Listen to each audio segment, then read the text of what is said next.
Oh, jeez.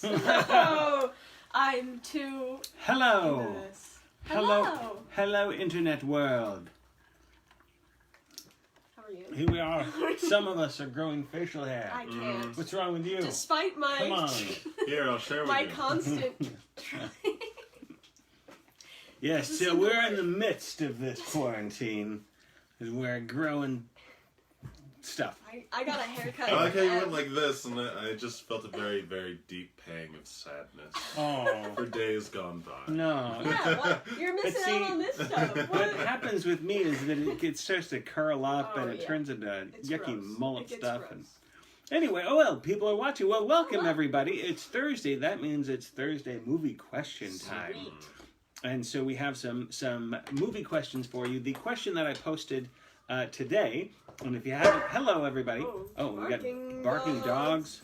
I'm gonna shut the Trace door. is like howling. So our question that we posted today, that's an open-ended question, is if. So we're gonna ask Yes, you. I did see it, Yes. actually. So if a casting director Yes. approached you and Okay. said, "Hey, I want you to audition for this movie," so choose a monologue that is of a brave and forthright character from whatever movie, monologue, or scene. Okay. So that's all they give you, and then you need to choose your scene or choose your movie monologue and show up to perform it. So what would you want to perform is the question. Interesting. I'll go first. Because I was in It's Wonderful Life, I'd probably go with Jimmy Stewart's speech that he gives to Old Man Potter when he's talking about Potter trying to take over the board, and Jimmy Stewart's talking about his father. I like that one a lot. But I also like the speech that Robin Williams gives to his class about that we live for, creativity and poetry and beauty. Yeah. So I like that speech a lot. Yeah, that's a good one. Do you have any? Jeremiah, you got any picks? The only thing I can think of is the Charlie Chaplin speech in the Dictator. Yeah, The Great Dictator. That's a good one. That's a good speech. Yeah, that one's like directly at the camera or at the end of the film kind of thing. I always found it inspiring. Yeah. He delivered that. Yeah, I think I'm kind of like trying to find a movie that I'm thinking of the characters that I like. First thing that comes to mind is the little speech that Tiana in Princess and the Frog gives, because I've been thinking about that movie a lot. We did watch The Princess and the I like Frog that one. recently. When she's talking to her best friend, like... about like dreams Yeah, versus, you can't just wishing on wish things. on a star. That's a nice choice too. Yeah, so I think probably that one. All right, cool. Let's see. And Kelly Nicole says, I would say Scott Older as the narrator. Oh, Scout in To Kill a Mockingbird. Okay, yeah. That's a nice one. Aragorn in Return of the King. Oh, Heck yeah. Yeah. That's a good one. Yeah. And someone earlier today said Henry V. There's a lot of great motivational speeches. Or in Henry V. that I like would a do lot. Braveheart, but I would not do any of the speeches. I'd just paint my face. Just paint your face and yell in Yeah. the Scottish accent. Yeah. I like it. That would be a good one. That's what you do whenever you explain things. You just like, All right, folks. So we're gonna get to some questions now. Today we are paying tribute to Olivia de Havviland, who was in a lot of movies. She's most famous for playing Melanie, the supporting character, sort of the foil to Scarlett O'Hara in Gone with the Wind. But she lived to be 104. She died about 10 days ago. So she died very, very recently. She passed away peacefully in her sleep. And on Facebook, I put a photo of her on her 103rd birthday. She's riding a bicycle. Heck yeah. Tricycle, I think it is, technically. And so I don't think you guys know too much about classic movies or Gone with the Wind and things like that. So I've tried to come up with, and it's worth watching. Mm-hmm. So I've tried to come up with questions that will be fun, and multiple choice ones. Questions that will be fun. Okay. You might get them wrong. You might just be taking educated guesses or trying to work things out. The first one is pure trivia, though, so I don't know that you'll get it unless you know where she's from if you've stumbled upon that. So the first trivia question, and we will take responses from the audience if if you don't go online and look. You just post it if you know it, and if you don't, then take a guess. So Olivia de Havilland was born in 1916 in which location? Yeah, 1916. Was she born in Paris, France, Tokyo, Japan, London, England, or Hollywood, California? What's your name again? Olivia de Havilland. I'm going to say London. France. Paris, France. Well, those are both excellent guesses because she was a British citizen. And she did move to France and spent most of her life living in France. Okay. She was actually born in Tokyo. That's kind of fun. She was born in Tokyo. I think her father worked was like an ambassador. Guy? Something like that. Like Yeah. I Wikipedia'd it, but I can't remember. It's like, that's so funny. It's just like, yes, I was born on this random military base, Yeah. so technically. Yeah. Let's see. So, so Olivia de Havilland, in addition to being in Gone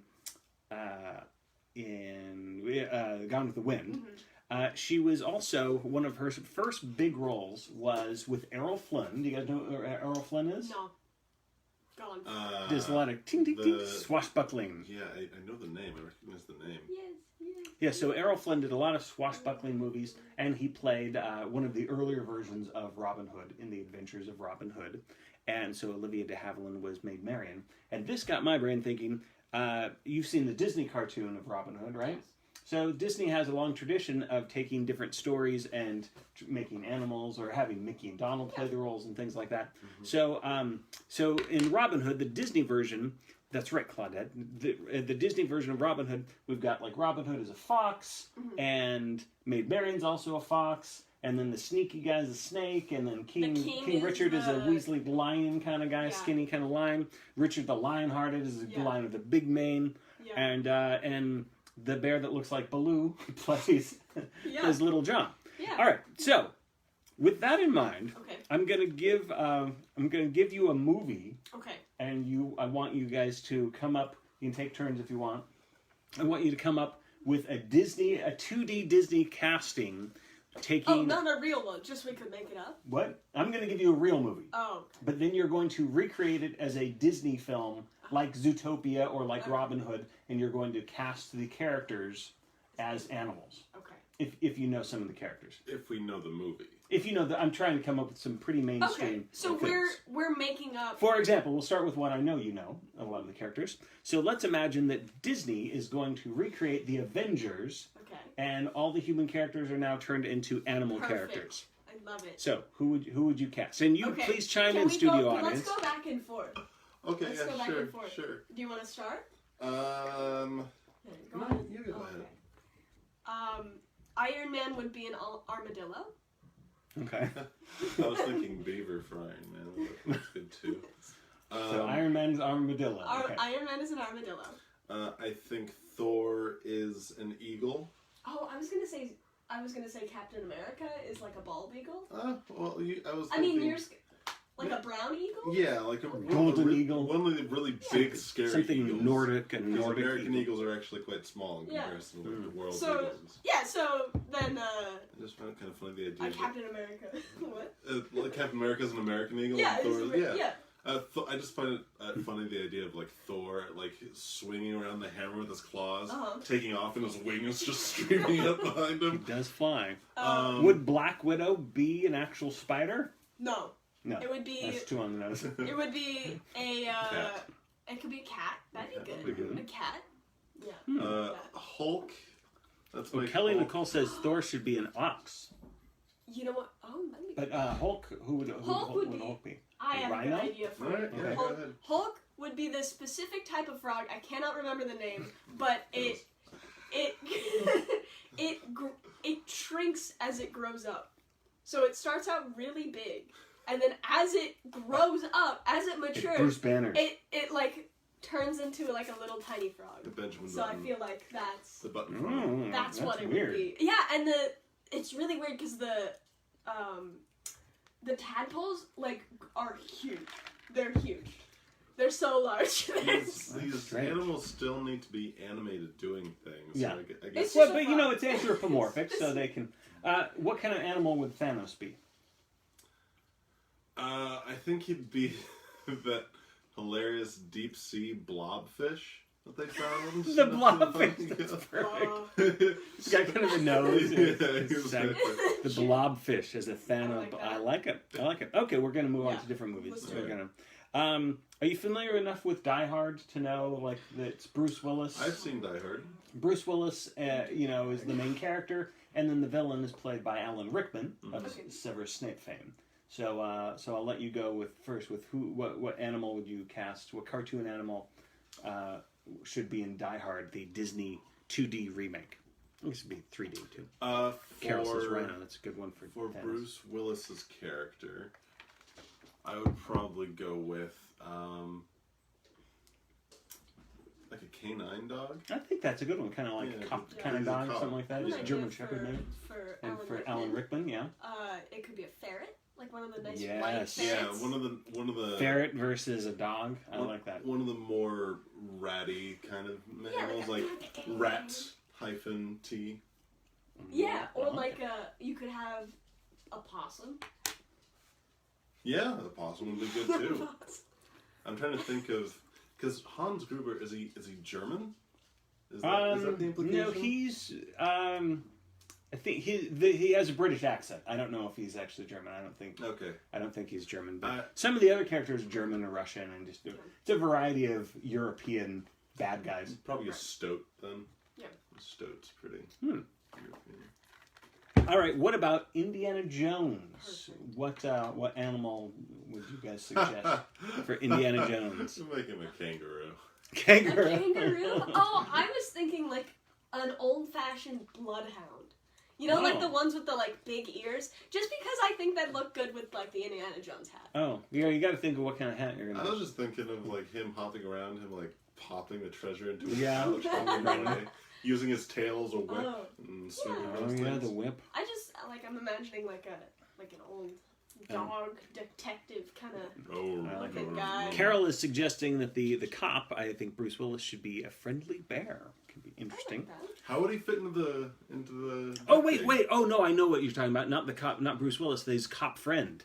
That's a good choice because there is bit like the big guy. I think he was on Family Matters. Urkel's dad. Yeah. that's I don't know the actor's name. Let's do one more. Okay.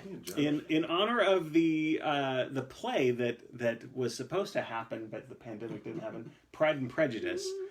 Who would you guys cast as Mr. Darcy? Who would you cast as Lizzie Bennet? What animal cartoon character? Darcy, Pride, Lion. Okay. I think very, very proud. Pride and Prejudice. That's good. That's a good one. I think she has to be kind of like smaller, you know? Yeah. But like not too much smaller.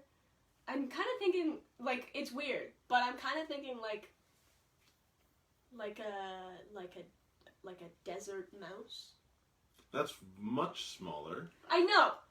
But maybe what about an maybe ostrich? a jackrabbit. She doesn't strike me as like a jackrabbit. She doesn't strike me as that small or weak a character. No, I don't think so. I think she's just like she'd show you that with how tough she is. I think you can choose an.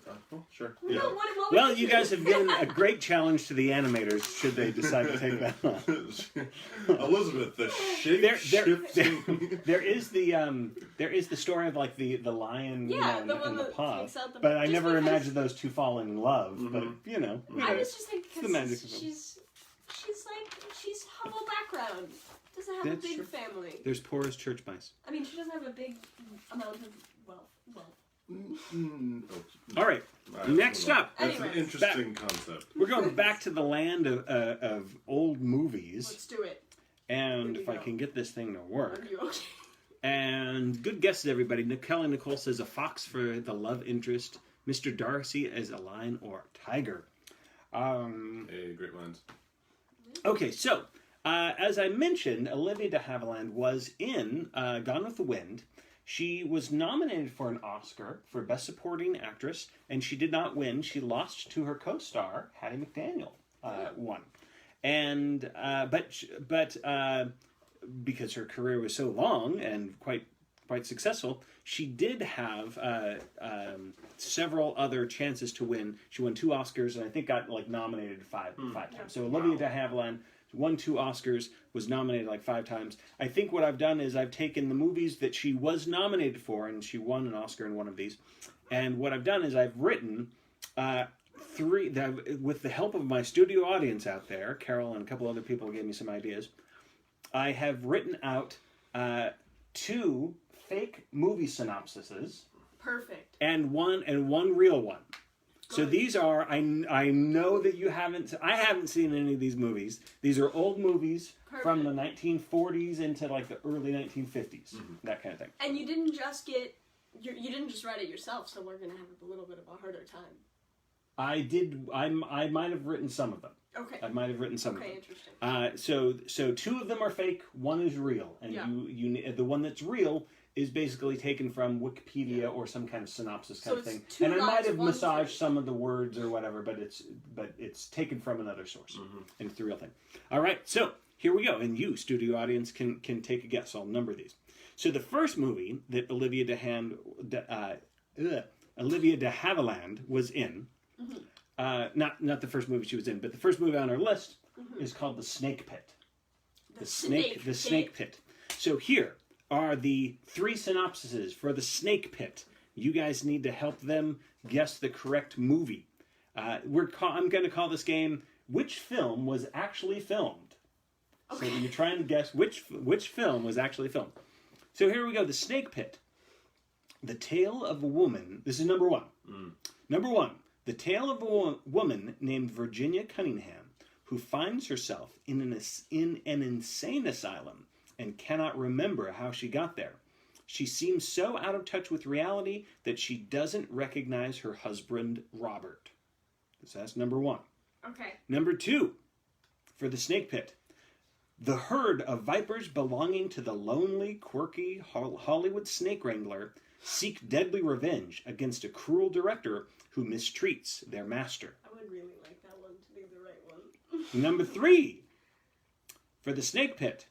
Young and stylish Veronica Powers rises to fame in the competitive world of modern fashion, only to fall into disgrace when it is discovered that all of her ideas come from the design notes of her grandmother. All right, studio audience. Okay. That's 1, 2, or 3. The first one is the insane asylum one. Second one is the herd of vipers. The third one is the competitive world of modern fashion. So I will take your answers when you're ready, or we can wait and see if anybody wants to guess. I'm ready. Are you ready?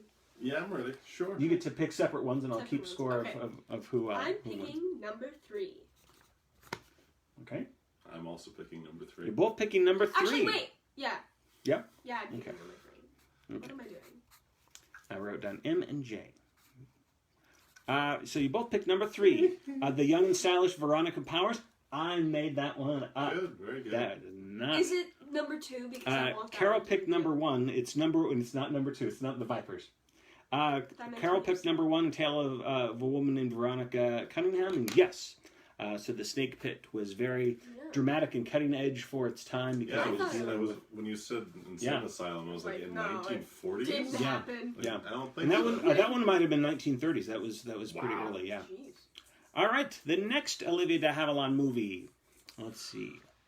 To Each His Own. Number 1 for To Each His Own. That's the title of the movie.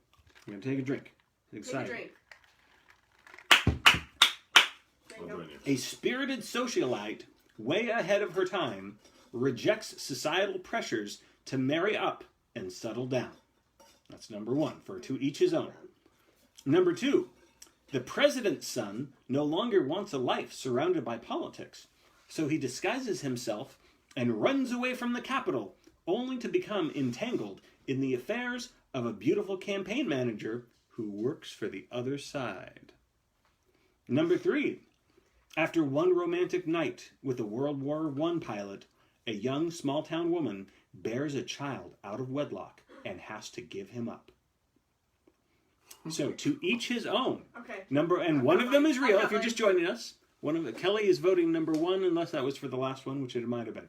So number 1 is the socialite, way ahead of her time. Number 2, the president's son runs away. Number 3, the romantic night with the World War I pilot giving the child born out of wedlock. What are your guesses? What do you think? I'll go with 1. Okay. I'm gonna go with number 3. You're going to go with number 3. The spirited socialite, way ahead of her time, was by one of our Facebook friends. I think Carol came up with that. And the romantic night with World War I pilot, that is the correct answer. So that was pretty controversial film. She's in a lot of controversial Again, films, I guess. I keep thinking too conservative. They grappled with. I mean, you watch them and they're old fashioned because they'll the way. sleep in separate beds. Yeah, stuff like that, or everything's off camera or something like that. But let's see. So that means Kinsey has 1 point. I have 1 point. 1 point. All right, and this is. This will be our. We'll have this one be our last one, so you can make. Unless there's a tie, then I got a tiebreaker. Okay. This one's called The Heiress. Mm-hmm. The Heiress. So number 1, a reinvention of the life of Anastasia Romanoff, detailing what might have happened if she had escaped death during the Soviet Revolution. Number 2, for The Heiress, a painfully shy woman who falls in love with a handsome young man despite the objections of her emotionally abusive father, who suspects the man of being a fortune hunter. And number 3, for The Heiress.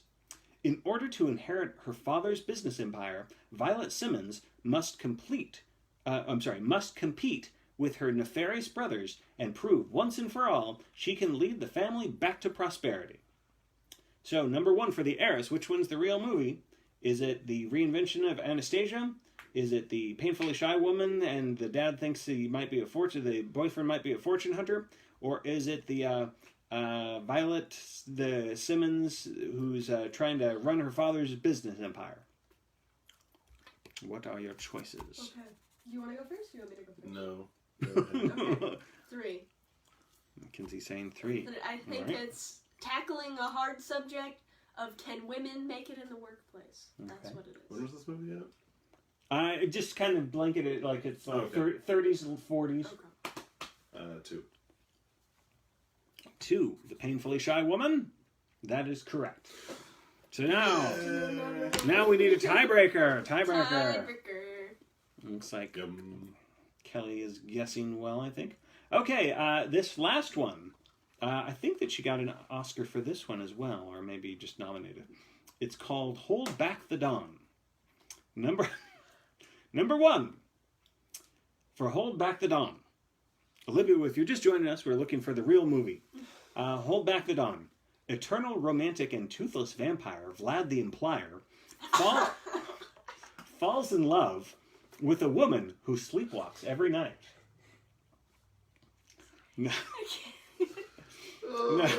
Hold Back the Dawn. Number 2, a beautiful and seductive German spy infiltrates the lab of a British scientist. The mission goes perfectly until she makes a dangerous mistake. She falls in love. Number 3, a Romanian gigolo marries an American woman in Mexico, played by a British actress who was born in Japan, in order to gain entry to the United States, but winds up falling in love with her.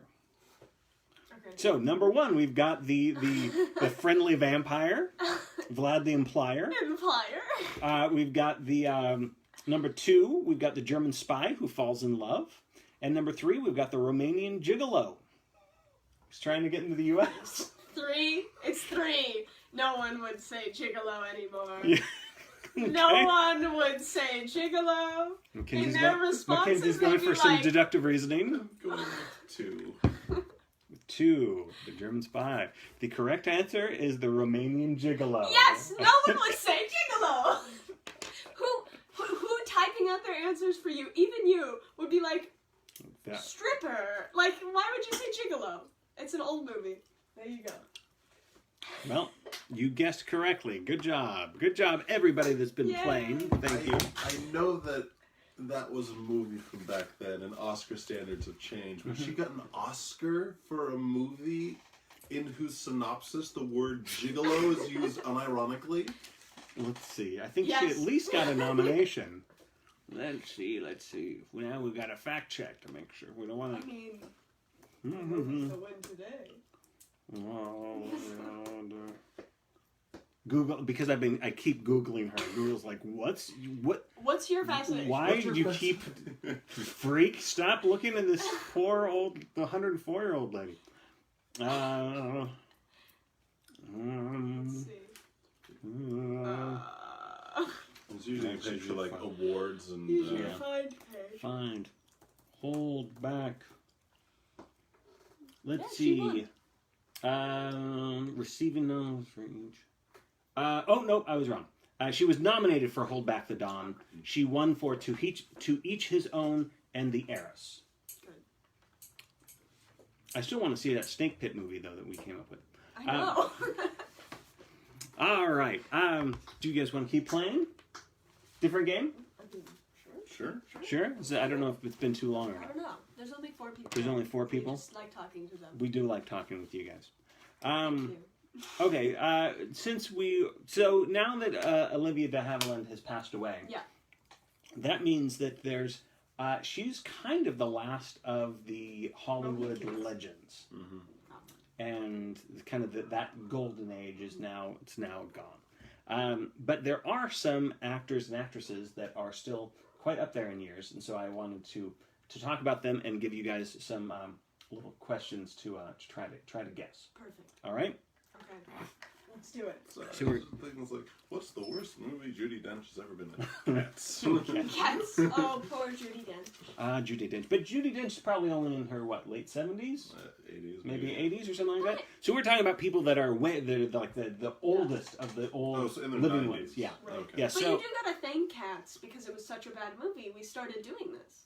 Remember? That's why we started doing our That's live right. streams. We had to talk about cats. Yeah. That's why we started doing these. All right. So have you ever heard of Eva Marie Saint? No. Eva Marie Saint. So here's what we're going to do. These young people haven't heard of Eva Marie Saint and other people. So what I'm going to do, and I'm going to give you 4 movie titles, or in some cases they might be TV titles. Mm-hmm.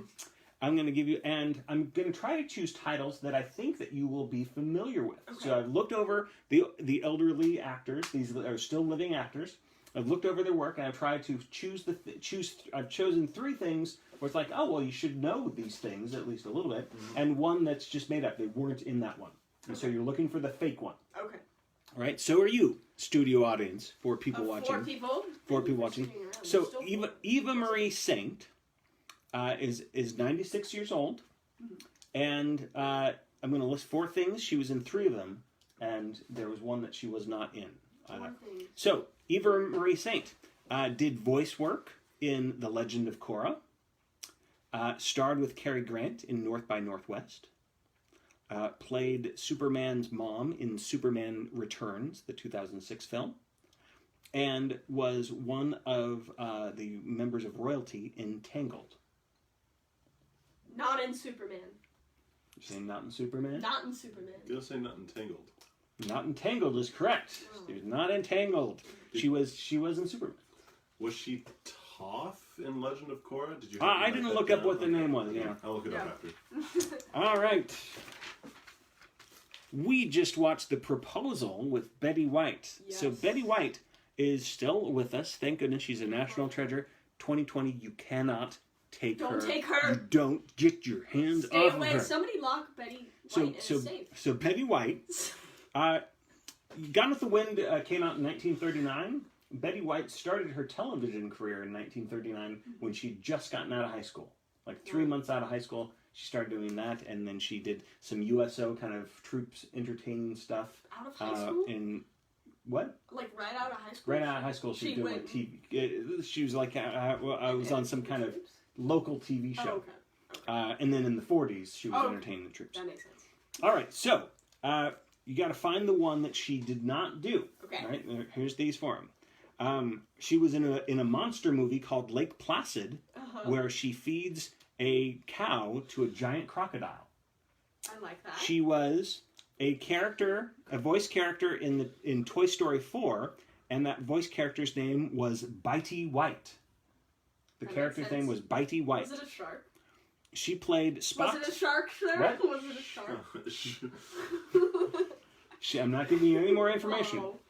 Oh. She was in Star Trek V, The Final Frontier, the worst of the Star Trek films, as Spock's human mother. And she was the voice of Yoshi in the animated film Ponyo.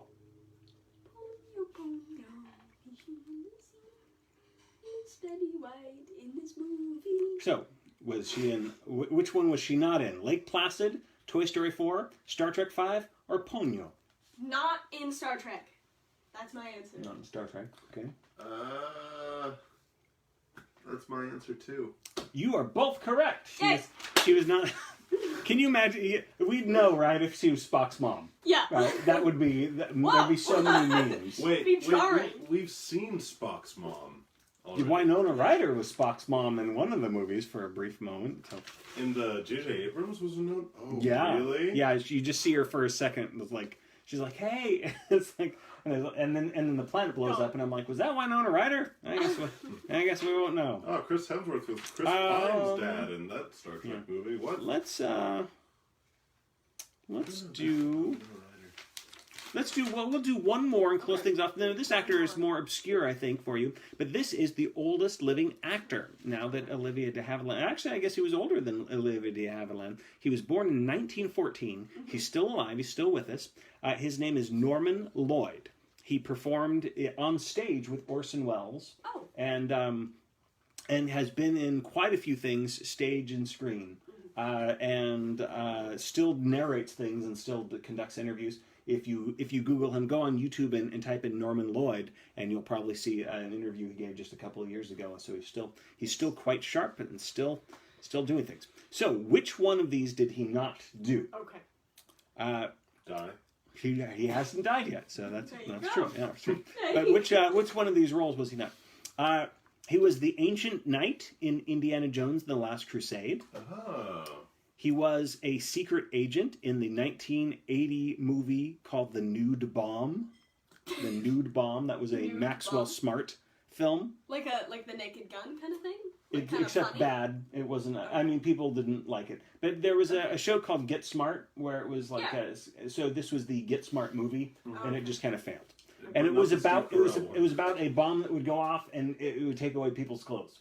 That's fun. Yeah. Okay. I like that bomb. He was... Bomb We're in another Star Trek one. He was Picard's mentor in the TV show Star Trek The Next Generation as an archaeology professor. And he was in Limelight, and that is the only film, it's from the 1950s, it's the only film to have Charlie Chaplin and Buster Keaton on screen together. So, which one of these was he not in? Indiana Jones, The Nude Bomb, Star Trek Next Generation, or Limelight? He was not in Indiana Jones. That's my answer. Indiana Jones? Not in there.